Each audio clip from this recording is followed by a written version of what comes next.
El misterio detrás de la historia de los descendientes de Ismael. Ahora podemos ver en el primer capítulo llamado 12 estrellas en el horizonte. Y así comienza la historia de Ismael, el hijo del patriarca Abraham, y de Agar, la sierva egipcia que conoció al Dios que ve.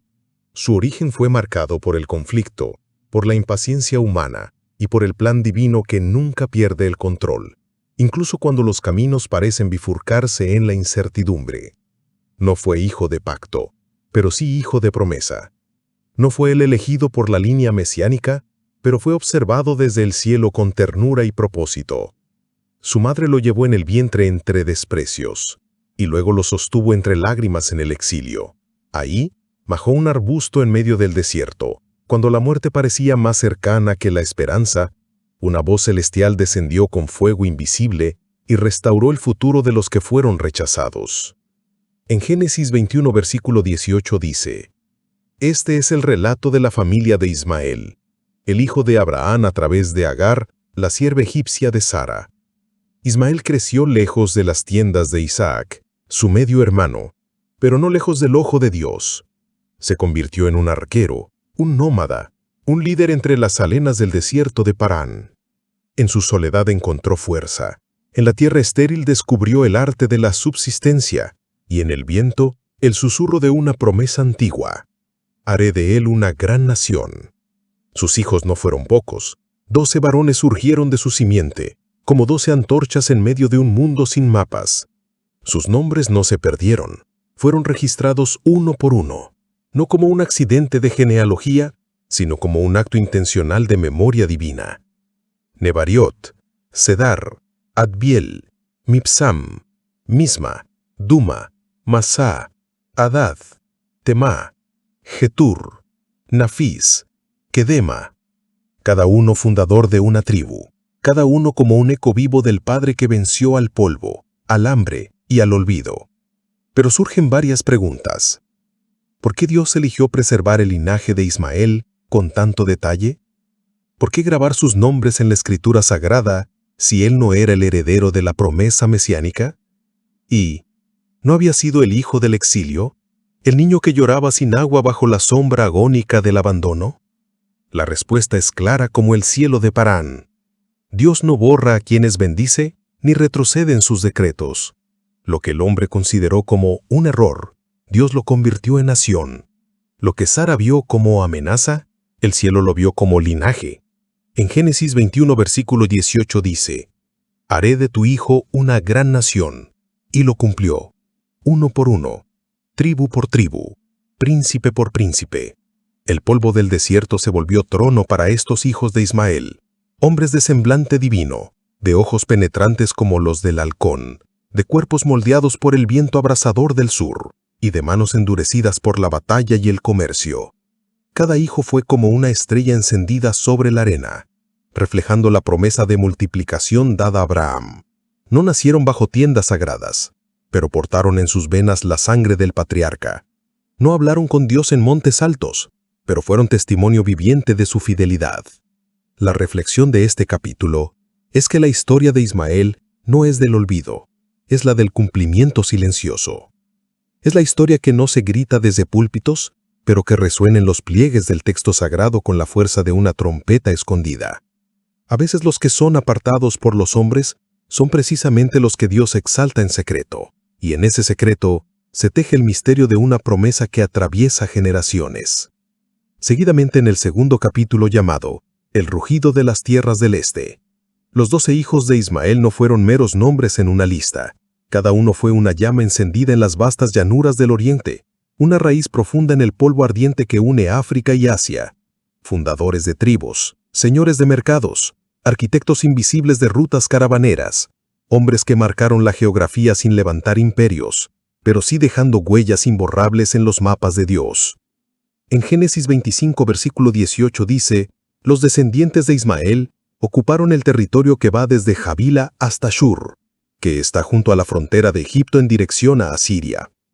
Javila, tierra de oro puro y resines preciosas, en el borde de lo desconocido. Shur, donde el viento sopla con violencia, testigo del paso de esclavos y reyes, mercaderes y nómadas. Asiria, gigante silencioso al norte, futura cuna de imperios. El territorio de Ismael no fue pequeño ni invisible. Fue el nervio del tránsito, la arteria de las caravanas, el eco de civilizaciones. Pero, ¿qué significaba este territorio? Era tierra de paso. Y donde hay paso, hay intercambio. Y donde hay intercambio, hay tensión. Era tierra de rutas. Y donde hay rutas, hay control. Y donde hay control, hay poder. Era tierra de guerra. Y donde hay guerra, hay memoria escrita en sangre. ¿No era acaso esta tierra un presagio profético? ¿Una prefiguración del rol que los pueblos de Ismael jugarían en la historia? Custodios de secretos, guardianes de recursos, adversarios tenidos, pero también hermanos olvidados. Las preguntas que arden como sol sobre arena son: ¿por qué estos hombres se extendieron sobre estas regiones estratégicas? ¿Fue mera supervivencia o fue diseño divino? ¿Por qué la Biblia los menciona habitando en conflicto con todos sus parientes? ¿Y es este un castigo o una marca de identidad? La respuesta reveladora es que la clave está en el designio divino pronunciado desde el principio. Antes de que Ismael naciera, ya el cielo había decretado su naturaleza. En Génesis 16, versículo 12 dice: «Será un hombre indómito, tan indómito como un burro salvaje. Alzará su puño contra todos, y todos estarán contra él». Esto no fue una maldición, fue un decreto de singularidad. Ismael no fue moldeado para encajar, sino para resistir. No fue creado para la mansedumbre domesticada, sino para la libertad salvaje. Su espíritu fue forjado como un viento del desierto, impredecible, fuerte, cortante, sin dueño, independientes, sin amos, sin yugos. Su tierra no tenía murallas, pero sí tenía códigos. Sus ciudades no estaban escritas en piedra, pero sí en legado y territorio. La reflexión es que, ¿acaso la libertad no se paga con soledad? Los pueblos de Ismael habitaron al margen, no por exclusión divina, sino por diseño espiritual. Vivieron en constante tensión con sus hermanos, y aún así, siguieron creciendo, multiplicándose, expandiéndose, tal como el desierto, rechazado por muchos, necesario para todos. Esta historia nos recuerda que hay destinos que nacen fuera de los muros del templo, pero que aún así son observados con amor desde el trono. Dios no solo bendice a quienes están dentro del campamento, también vela por los que duermen fuera, bajo las estrellas, donde solo el silbido del viento acompaña sus noches. Finalmente, en el último capítulo llamado «Y murió Ismael», y como todo hombre, también Ismael descansó de sus días. Su vida, marcada por el polvo, por la sobrevivencia, por la libertad, se extinguió como una antorcha que no se apaga, sino que se transforma en estrella. Vivió 137 años, largos como las caravanas que cruzaban su tierra, firmes como los montes que guardaban su legado. Y entonces su espíritu, el mismo que de niño sollozaba bajo el arbusto sin agua, regresó al Dios que lo vio llorar en el desierto y vivir en el fuego. En Génesis 21, versículo 17 dice: «Ismael vivió 137 años, luego murió y se reunió con sus antepasados». Allí termina el relato escrito, pero entre las palabras hay un silencio que habla. Las preguntas que atraviesan la eternidad son: ¿murió en paz el hijo del destierro? ¿Fue amado por los suyos o cargó el peso de un rechazo ancestral hasta su último aliento? ¿Cerró los ojos con gratitud o con heridas sin cicatrizar? ¿Llevó consigo resentimiento hacia Abraham, hacia Sara, hacia Isaac? ¿O quizás aprendió a dejar atrás lo que no se puede retener? La respuesta espiritual es: la Escritura guarda silencio, y en ese silencio hay misterio, sí, pero también hay reverencia. Lo que se revela no es su dolor, sino su plenitud. Fue padre, fue líder, fundó linajes, extendió su nombre desde Avila hasta Shur, vio a sus hijos cabalgar libres, orgullosos, con la frente en alto y la espada en la cintura. Ismael murió completo, vivió entero, fue todo lo que Dios le prometió que sería. En Génesis 25, versículo 18 dice, «Y sus descendientes vivieron en constante conflicto con los demás descendientes de Abraham».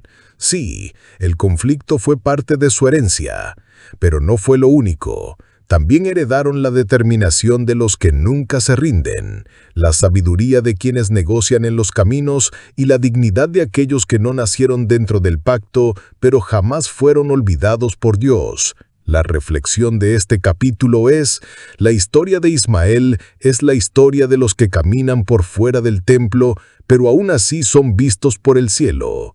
Él fue el primero en escuchar a Dios desde el exilio, el primero en ser nombrado por un ángel en el desierto, el primero en recibir una promesa desde las lágrimas. En Génesis 16, versículo 13 dice, «Tú eres el Dios que me ve», dijo su madre.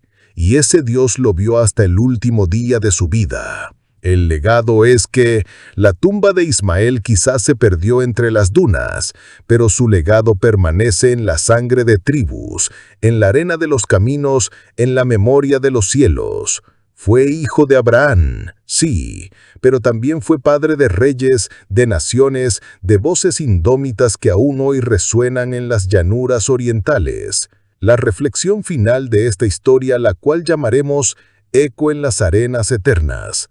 Y así terminó la vida de Ismael, pero no su legado. El polvo del desierto se posó sobre su tumba, pero los vientos no borraron su nombre. Los siglos pasaron como tormentas y aún así las tribus del este continuaron cabalgando, comerciando, guerreando y soñando, llevando en su sangre el fuego del Hijo que fue escuchado por Dios en medio del exilio. Surgiendo la siguiente pregunta: ¿quién recuerda hoy a los olvidados? Y es Dios. ¿Quién bendice a los que la historia llama segundones? Es el Altísimo, que no ve con ojos de linaje sino con ojos de propósito. Como dice en Génesis 21, versículo 18, «Haré de él una gran nación». Ismael no fue el hijo de la promesa escrita, pero sí el hijo de la promesa hablada. Su vida es testimonio de que Dios no necesita títulos humanos para cumplir su palabra. Y así, de generación en generación, sus príncipes cabalgaron bajo cielos abiertos y sus banderas ondearon más allá de la vista de Abraham, más allá del juicio de Sara, más allá de los mapas de Canaán. La última reflexión es, tal vez tú también naciste fuera del pacto visible. Tal vez te echaron, te apartaron, te exiliaron de lo que otros heredaron con facilidad. Pero escucha esto. Si Dios te vio bajo el arbusto, también te levantará sobre las arenas, porque Él no solo cumple promesas, Él cumple destinos.